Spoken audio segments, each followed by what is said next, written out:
अस्सलाम वालेकुम। हम ना with eco 401 introduction to economics lesson number 3 है आपका, demand supply and equilibrium analysis. Demand जो है वो कस्टमर्स करते हैं चीज़ों की। जितनी चीज़ों की डिमांड ज़्यादा होगी कस्टमर्स से, उतनी ही सप्लाई प्रोड्यूसर्स की ज़्यादा होगी। प्रोड्यूसर्स की जब सप्लाई ज़्यादा होगी, उनको प्रॉफिट होगा, तो वो और ज़्यादा चीज़ें प्रोड्यूस करेंगे। आपका फर्स्ट टॉपिक है goods market and factors market. Goods, product, commodity, तीनों एक ही चीज़ है। मतलब अगर गुड्स मार्केट कहते हैं या प्रोडक्ट मार्केट कहते हैं या कमोडिटी मार्केट कहते हैं, तो तीनों का नाम एक ही मतलब है। Markets use to exchange final goods और सर्विसेज। मार्केट्स जो हैं वो किस लिए होती हैं? फाइनल जो चीज़ तैयार हो जाती है उनको एक्सचेंज करने के लिए, वही चीज़ के डिमांड और सप्लाई के थ्रू एक्सचेंज करना है। ये आपका एमसीक्यूज़ है। प्रोडक्ट मार्केट्स एक्सचेंज कस्टमर नहीं, consumer goods purchased by the house hold sector. Product market क्या है? एक्सचेंज है कंज्यूमर गुड्स, आम जो चीज़ें हम लोग लेते हैं, ये अपना राशन हो गया, ये सारी चीज़ें, वो परचेज़ हम लोगों ने करनी है बाय किस से हो सकते हैं? हाउस होल्ड सेक्टर से हो सकते हैं, घरों वाले से हो सकते हैं। Capital investment goods purchase by business sectors, और जो कैपिटल इन्वेस्टमेंट गुड्स होगा, कैपिटल्स होंगे, मशीनरीज वगैरह होंगी, वो बिजनेस सेक्टर्स परचेज़ करेंगे। And goods purchase by government and foreign sectors. और प्रोडक्ट मार्केट जो है उसमें इंक्लूड नहीं होगा exchange of raw materials, include नहीं होंगे प्रोडक्ट या गुड मार्केट में। स्कार्स रिसोर्सेज नहीं होंगे गुड मार्केट में। स्कार्स रिसोर्सेज वो रिसोर्सेज होते हैं जो हम लोगों को ऑलरेडी दे दिए जाते हैं, मतलब वो हमें ख़रीदने नहीं पड़ते। जैसे आपकी एयर होगी, ऑक्सीजन होगी, ये चीज़ें लाजमी भी हैं और हमें ख़रीदे बगैर जो हैं प्रोवाइड हैं चीज़ें। फैक्टर्स ऑफ प्रोडक्शन है लैंड, लेबर, कैपिटल, ये सारी चीज़ें, और any type of intermediate goods, ये सारी चीज़ें आपकी गुड्स मार्केट में इंक्लूड नहीं होंगी। ज़ाहिर बात है, वहाँ पर हमारे पास जो चीज़ प्रोड्यूस हो चुकी होती है, मतलब फर्म में जो चीज़ बनाई जा रही है, वो एक्सचेंज होनी है। तो वो बल्ब भी हो सकते हैं, वो क्लॉथ भी हो सकते हैं, सारी चीज़ें। आपका नेक्स्ट एमसीक्यू है the total value of goods exchange in product market each year is measured by gross domestic product. मतलब जितनी वैल्यूज़ एक्सचेंज होती हैं आपकी प्रोडक्ट मार्केट में, वो सारी मेजर किस में होती है? ग्रॉस डोमेस्टिक प्रोडक्ट में। और the demand side of product market includes consumption expenditures. Demand side पे जितनी चीज़ें होती हैं वो क्या कहती हैं? कंजम्पशन एक्सपेंडिचर्स होती हैं। साथ साथ इन्वेस्टमेंट एक्सपेंडिचर होती हैं, government purchase and net exports होती हैं। ये सारी चीज़ें आपकी डिमांड वाली साइड पे होती हैं। The supply side of product market is production of our business sector. मतलब जितनी प्रोडक्शन हुई है वो सारी उन्होंने सप्लाई करनी है सप्लाई साइड पे। और डिमांड साइड पे क्या होगी कि कंजम्पशन हम लोग ने देखनी है कि हम लोग कितनी चीज़ें कंज्यूम कर सकते हैं, कितनी चीज़ें ख़रीद सकते हैं या उसको अवेल करके इस्तेमाल कर सकते हैं एक मंथ में। Factor markets use to exchange the services of factors of production. ठीक है ना, सर्विसेज, जितनी भी फैक्टर्स की सर्विसेज हैं वो सारी एक्सचेंज होगी फैक्टर मार्केट में। फैक्टर्स कौन कौन से थे? Land, labour, capital and entrepreneurship. Factor market also termed resource market. Factor market का सेकंड नेम रिसोर्स मार्केट है। Exchange the services of factor. 3 नाम इसके हो गए हैं और 3 नाम गुड्स मार्केट के हो गए हैं। Not the factors themselves, factors खुद नहीं आप लोगों ने एक्सचेंज करने, सिर्फ services of factors in exchange हो सकते हैं। मतलब आप उनको मशीनरी का यूज़ बता सकते हैं, आप लेबर्स को कैसे हायर कर रहे हैं, कितने पैसों में हायर कर रहे हैं, ये चीज़ें आप लेबर्स अपने उठा के दूसरों को एक्सचेंज नहीं कर सकते, दूसरों को नहीं दे सकते। Buying and selling the actual workers are not only slavery, ये सिर्फ एक ग़ुलामी करवाना नहीं है, बल्कि it is also the type of exchange that would take place through product markets. और ये सारी चीज़ें जो हैं प्रोडक्ट मार्केट में एक्सचेंज होती हैं। और अगर हम लोग लेबर्स को या वर्कर्स को बाइंग और सेलिंग करते हैं लेबर्स की, तो वो स्लेवरी कहलाती है, वो एक्सचेंज ऑफ फैक्टर्स या प्रोडक्ट्स नहीं कहलाते। Capital and land are two resources and are legally exchange through product markets में कैपिटल और लैंड को जो है एक्सचेंज कर सकते हैं, लेकिन वो भी लीगल तरीके से। सारी बात है, लीगल तरीका क्या है कि आपने अगर लैंड देनी है तो उनके बाकायदा सिग्नेचर्स वगैरह होते हैं स्टाम्प पेपर्स में, तो ये लीगल तरीके से आप लोग एक्सचेंज अगर करना है तो करेंगे, लेकिन वो भी प्रोडक्ट मार्केट के थ्रू। The services of these resources however are exchange through factor market, और अगर आपने उनसे सर्विसेज एक्सचेंज करनी है तो वो फैक्टर मार्केट से एक्सचेंज होंगी। और the values of the services exchange through factor markets each year, जो वैल्यूज़ हम लोग फैक्टर मार्केट में एक्सचेंज करते हैं उनको नेशनल इनकम कहते हैं, और जो गुड्स मार्केट में एक्सचेंज करते हैं उनको ग्रॉस डोमेस्टिक प्रोडक्ट कहते हैं। Assumptions क्या है? Assumptions is a belief or feeling that something is true or that something will happen. Assumptions ही होती है ना कि हम लोग ये अज्यूम कर लेंगे ये चीज़ हो सकती है और ये शायद ना हो, तो वही चीज़ हमारे जो इकोनॉमिक लेवल पे है होती है। हम लोग इस एजम्पशन से काम शुरू करते हैं कि शायद हमारा काम जो है प्रॉफिटेबल हो, और कहीं ना कहीं ये भी डर होता है कि शायद ना हो। although there is no proof, लेकिन उसका कोई प्रूफ नहीं होता। जब तक हम लोग उस मैदान में नहीं उतरेंगे, काम नहीं करेंगे, हमें नहीं पता चलेगा कि हमने लॉस होगा या प्रॉफिट होगा। Economist make frequent use of assumptions in put forward their theories, और उन्होंने बहुत सी थ्योरीज अपनी सेट की हैं एजम्पशंस के बारे में इकोनॉमिस्ट ने। Perfect competition refers to a situation in which no firm or consumer is big enough to affect the market price. Perfect competition वो competition है जिसमें कंज्यूमर जो है या फर्म, मतलब एक फर्म एक प्रोड्यूसर ने फर्म चलाना शुरू की है, तो उसने जितनी प्रोडक्ट्स प्रोड्यूस किए हैं, मैं आपको कहती हूँ कि बल्ब प्रोड्यूस कर रहे हैं वो फर्म, और फर्म में जितने बल्ब्स प्रोड्यूस किए हैं उनकी प्राइस अगर वो चेंज करना चाहें तो क्या होगा? अगर वो ज़्यादा रखते हैं तो ज़ाहिर बात है मार्केट में और भी बहुत सी कंपनीज़ के बल्ब्स आ रहे हैं, तो जो कस्टमर्स हैं वो दूसरे बल्ब्स लेंगे क्योंकि इनकी प्राइस हाई होगी। और इसी तरह अगर लेस रखते हैं तो तब भी इनको नुकसान होगा, तो वो परफेक्ट कंपटीशन के थ्रू चलेंगे।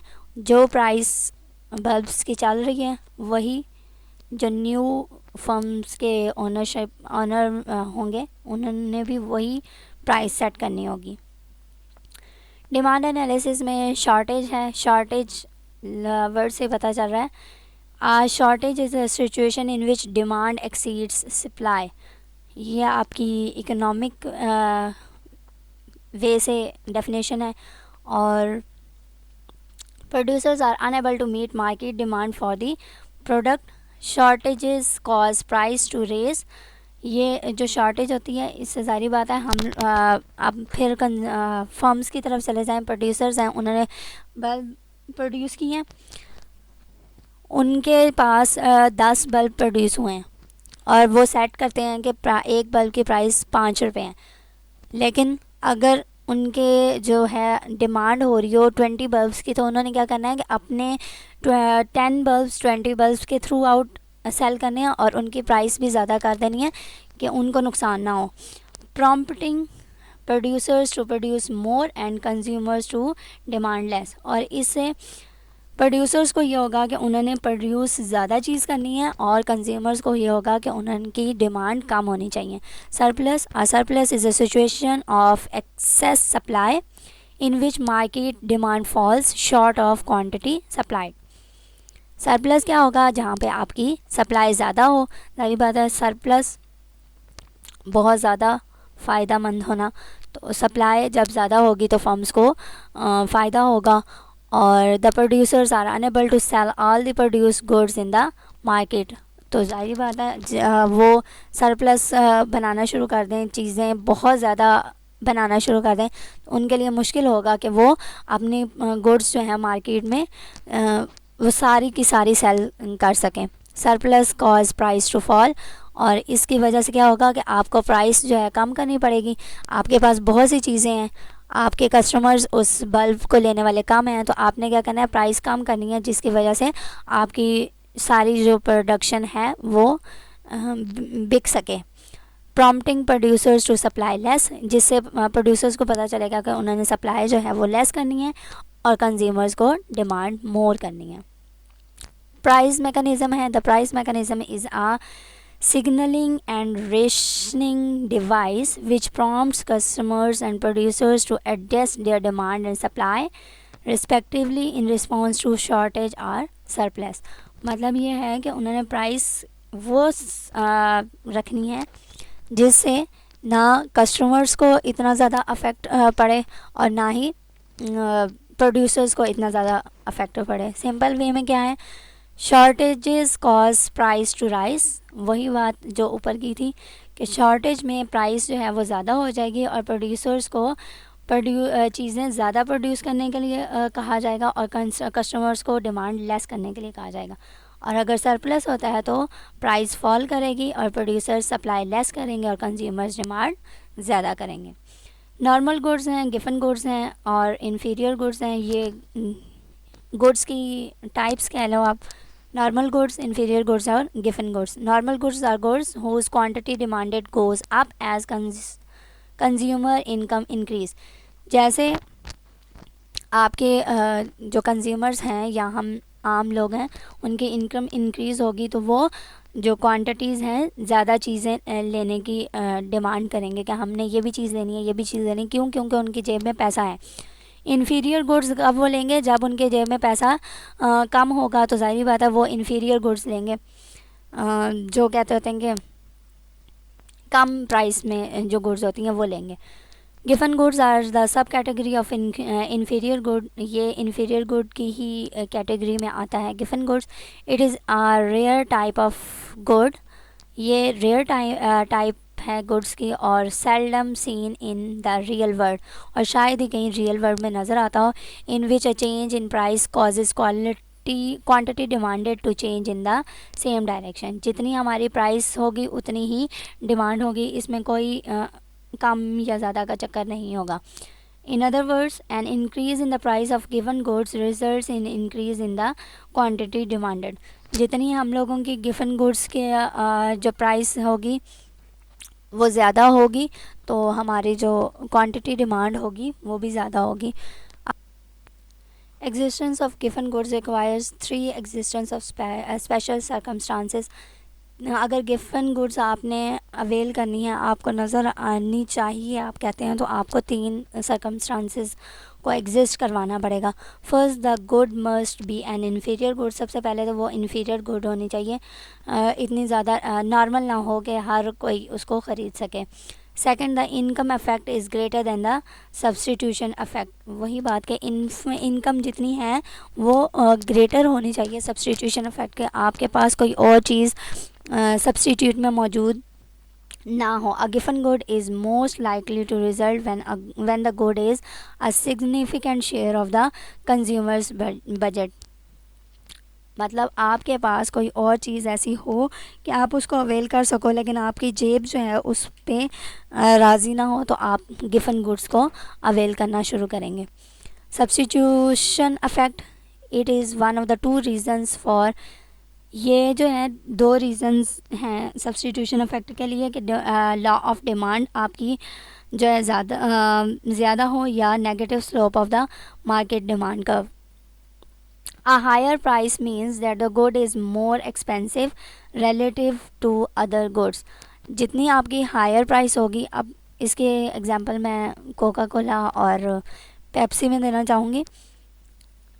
पेप्सी की प्राइस अगर हायर हो तो उसका मतलब क्या है कि वो जो गुड है एक्सपेंसिव है रिलेटेड टू अदर गुड्स। आपकी जो कोका कोला है उसकी प्राइस कम है, while a lower price means it's less expensive. Simple सी बात है कि जो चीज़ हमारी ज़्यादा कीमत की होगी वो एक्सपेंसिव होगी, वो कीमती होगी, ज़्यादा कीमती होगी, और जिसमें प्राइस कम होगी वो लेस एक्सपेंसिव होगी। Simply we can say that if price of any good increases, people reduce its consumption। बात ये असल है कि अगर तो आपकी एक गुड की प्राइस बहुत ज़्यादा है, मतलब पेप्सी की प्राइस बहुत ज़्यादा हाई हो चुकी है, तो पीपल क्या करेंगे, उनको लेना बंद कर देंगे, कंज्यूम करना बंद कर देंगे और सब्सटीट्यूट में जो है कोका कोला को कंज्यूम करना शुरू कर देंगे any other good whose price is not increase, जिसकी प्राइस जो है इंक्रीज़ ना हुई हो, और दिस इज़ सब्सटीट्यूशन इफेक्ट। और यही सब्सटीट्यूशन इफेक्ट है कि आपकी अगर किसी चीज़ की कमोडिटी की गुड की प्राइस ज़्यादा हो जाए तो आपके पास उसका अल्टरनेट जो सोल्यूशन होगा आप उसको अवेल करोगे। इनकम इफेक्ट है, it is also one of the two reasons for law of demand and the negative slow of market curve. ये नेगेटिव स्लोप की जो बात हो रही है ये आपको मैं नीचे ग्राफ में बताऊंगी। The income effect results because a change in price gives buyers more real income. ज़ाहिर बात है, जितनी इनकम होगी लोगों की उतनी वो चीज़ें ज़्यादा अच्छी बाय कर सकेंगे, और the purchasing power of the income, और वो जितनी चीज़ें जितने पैसे होंगे, ज़ाहिर बात है जेब को ही देख कर हम लोग चीज़ें ख़रीदते हैं। वो जो बात है वो बिल्कुल सच है कि अपनी चादर देख के पाँव फैलाओ, जितनी चादर है उतनी ही चीज़ें हम लोगों ने अवेल करनी है, उतनी ही चीज़ें लेनी है, कुछ उसमें से बचाना भी है और कुछ हमने खर्च करके अपनी लाइफ भी गुजारनी है। We can say that when price of any good increase, consumers' real income falls. ज़ाहिर बात है, उनकी जितनी अब एक कंज्यूमर है, एक इंसान है जिसकी 10,000 तनख्वाह है, अगर वो चीज़ों की प्राइस इंक्रीज़ होती है तो ज़ाहिर बात है उसकी जो इनकम है वो फॉल कर जाएगी, वो सारा पैसा जो है उसको चीज़ें ख़रीदने में लग जाएगा और उसके पास जो सेविंग्स हैं वो कम हो जाएंगी, and it's purchasing power also decrease. तो या तो वो चीज़ें ख़रीद लेगा और अपनी सेविंग कम कर लेगा, या वो चीज़ें ख़रीदना कम करेगा और अपनी सेविंग को बचा के रखेगा। दिस इज़ इनकम इफेक्ट, और यही इनकम इफेक्ट है कि आपकी जो चीज़ों की कीमत का इंक्रीज़ होती है, चीज़ों की कीमत में इंक्रीज़ जो होती है वो कंज्यूमर्स की इनकम को स्पेंड करने में उसको सोचना पड़ता है कि वो क्या करें। प्राइस इफेक्ट है, प्राइस इफेक्ट में income effect plus substitution effect दोनों को जब ऐड करेंगे तो आपका प्राइस इफेक्ट बनेगा। सब्सटीट्यूशन इफेक्ट जो था वो क्या था कि आपने कोई और चीज़ अल्टरनेट ले सकते हैं। सब्सटीट्यूट्स आ गया, substitutes are good that compete with one another. Substitution effect वो है जो कंज्यूमर्स ने अल्टरनेट पे लेना है, और सब्सटीट्यूट्स वो हैं जो गुड्स हैं अल्टरनेट पे, मतलब पेप्सी और कोका कोला। और इन्होंने आपको यहाँ पे एग्जांपल दी है बटर और मार्जराइन, वर्ड भी है और मार्गरेन भी है, जो आपको अच्छा लगे। कॉम्प्लीमेंट्स क्या होते हैं? Are goods that go hand in hand with each other. Complements good बहुत ज़्यादा इंपॉर्टेंट है। इसकी एग्जांपल इन्होंने खुद ही दी है कि are left shoes and right shoes. सारी बात है, अगर हम लोग लेफ़्ट शूज़ लेते हैं तो उसके साथ राइट शूज़ भी लेना पड़ेगा। ब्रेड है तो उसके साथ बटर लेंगे तो ब्रेड खाई जाएगी, अगर बटर है तो बटर अलहदा खा लो, तो ब्रेड जो है वो ना लो। कॉम्प्लीमेंट गुड्स वो हैं जो एक के साथ दूसरे फ्री में आप लोग यूज़ करते हैं। नेक्स्ट आपका टॉपिक है demand. Demand is the quantity, वो कीमत गुड्स की that buyers wish to purchase at each conceivable price, जो बायर्स चाहते हैं, विश करते हैं कि वो परचेज कर सकें, ख़रीद सकें एक कंसीवेबल प्राइस जो उनको उनकी प्राइस उनकी जेब के मुताबिक प्राइस हो। लॉ ऑफ डिमांड है, the law of demand states that holding all other factors constant. Law of demand में हर बाकी सारे फैक्टर्स कांस्टेंट होंगे। If the price of a certain commodity rises, अगर तो एक सर्टन कमोडिटी एक गुड्स की प्राइस जो है वो राइज़ करती है, it's quantity demanded will go down. सारी बात है, अगर किसी चीज़ की प्राइस राइज़ करेगी तो उसकी चीज़ की डिमांड जो है कस्टमर से कम होगी, और वाइस वर्सा अगर प्राइस डिक्रीज़ करती है तो कंज्यूमर्स उसको ज़्यादा ख़रीदेंगे। Other factors are income, population, taste, price of all goods, other goods etcetera, ये सारे फैक्टर्स हैं अदर। हाँ जी, नेगेटिव स्लोप की बात हुई थी, वो इधर आपको ग्राफ में समझाने की कोशिश करती हूँ। प्राइस आपकी 1 है तो क्वांटिटी डिमांड आपकी 4 हुई है। अगर आपकी प्राइस इंक्रीज़ होकर 2 होती है तो क्वांटिटी डिमांड जो है वो डिक्रीज़ होकर 3 हो रही है।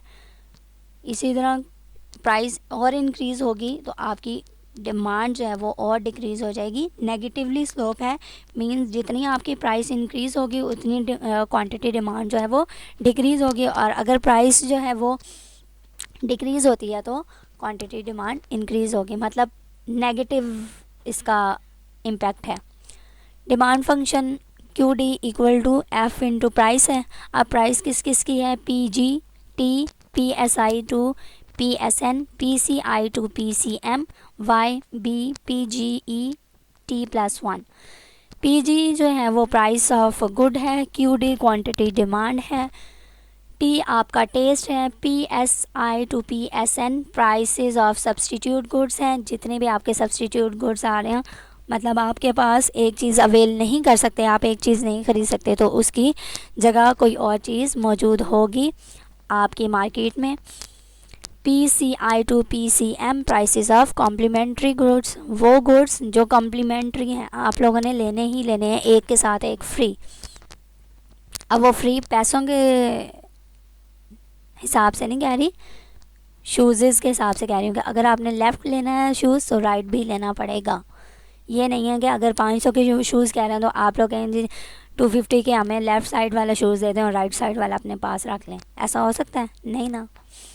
वाई है आपकी इनकम, बी है इनकम डिस्ट्रीब्यूशन ज़ाहिर बात है इनकम जो है वो डिस्ट्रीब्यूट होती है किस किस में? आपने सारा पैसा तो है वो राशन में नहीं ना लगा देना, बच्चों की फ़ीस भी है, बिजली का बिल भी है, मोटर का बिल, ये सारी आपकी इनकम डिस्ट्रीब्यूशन है। P G E two T plus I आपका फ्यूचर प्राइसेस हैं जो आपने लगानी है अपनी डिमांड में या राशन पानी में। Equation of demand function is Q D equals to A minus B P. Minus का साइन इसलिए आया है क्योंकि आपकी प्राइस इंक्रीज़ हो तो क्वांटिटी डिमांड डिक्रीज़ होती है, नेगेटिवली स्लोप की वजह से नेगेटिव साइन आया। नेक्स्ट है market demand curve. Market demand curve is a graph representation of market demand which shows the quantities of a commodity that consumers are willing and able to purchase during a period of time at various alternative price। वो consumers जो चीज़ें ख़रीदना चाहते हैं उस period of time में जिसमें आपने प्राइस अगर ज़्यादा की है तब भी उन्होंने ख़रीदनी है, कम की है तब भी ख़रीदनी है, while holding constant everything else that affect demand. बाकी सारी चीज़ों को हमने कांस्टेंट रखना है, मतलब अल्टरनेट में सब्स्टिट्यूशन अफेक्ट्स भी थे, हम लोग कोई और चीज़ भी ले सकते हैं, तो वो चीज़ नहीं होनी चाहिए। जो चीज़ आप प्रोड्यूस कर रहे हैं उस जैसी कोई और मार्केट में ना हो, तब आप अपनी मर्ज़ी से प्राइस फिक्स कर सकते हैं और कस्टमर्स को वो चीज़ लेनी होगी अगर उनको ज़रूरत है। कोई और चीज़ सब्स्टिट्यूट में जाके नहीं ढूंढेंगे और ना उनको वो मिलेगी, तो आपकी जो कमोडिटी है, गुड्स हैं जो प्रोड्यूस हुई हैं, वो ज़्यादा से ज़्यादा उनकी सप्लाई होगी। The market demand curve for a commodity is negatively sloped indicating then that more of commodity is purchased at low price. और अगर तो उनकी जो गुड्स प्रोड्यूस हो रही हैं वो नेगेटिवली स्लोप है, उनकी प्राइस जो है वो कम होती जा रही है, जितनी उनकी प्राइस उन्होंने सेट की है उससे कम में वो बेची जा रही है, उनका जो मार्केट डिमांड कर्व है वो नेगेटिवली स्लोप होगा। वैसे भी आप लोगों को ऊपर मैंने बताया ही है कि डिमांड कर्व वैसे ख़ुद ही नेगेटिवली स्लोप होती है। थैंक यू, अल्लाह हाफिज़।